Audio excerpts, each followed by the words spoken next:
How to deal with the difficult partner. Dapat, kilala mo mabuti yung partner mo. Lalo na kung matagal na kayo. Or actually, kahit bago pa lang, dapat you really give time and effort na kilalanin yung partner mo kung ano yung kiliting nila. Try to do something para maging okay yung feelings. Hindi maging okay na magbati kayo, pero maging okay siya. Hindi goal na okay, magbati na kayo, magpansinan na kayo, but at least yung pakiramdam niya, nagalit siya, ma-convert mo into something else. Na maging happy siya, maging maganda yung mood niya, kahit hindi towards sa'yo. Kasi kahit anong gawin mo, hindi magiging okay agad eh.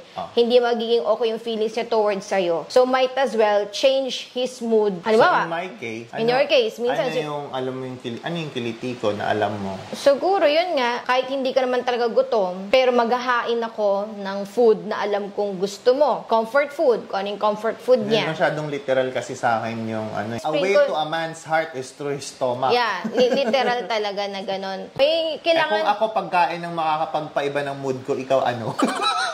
Kaya cash. Bakit? Kahit sino namang babae, huwag kayong plastic. Ayaw niya talaga akong pakinggan. Kahit ayaw bigyan, talaga akong pakinggan. kahit binibilan niya ako ng gamit. Nilabas ko yung isang bundle dun. Nilapag ko lang sa kamay ko. Ganyan-ganyan ko. Sabi niya, ano ba yung sinasabi mo? Kahit bilan mo ako ng 10 gamit. Hindi mo naman na siya tinatanong. To deal with the difficult partner or to deal with the difficult situation, No. alamin mo talaga kung paano magiging good mood yung partner mo. No. Kahit ano pa yan, kahit ano, talagang you really have to pangitiin mo. Hindi siya matutuwa sa'yo directly, pero magiging okay yung mood niya. Magiging okay din siya. Yun, na-realize ko yun habang may sinasabi siya kanina.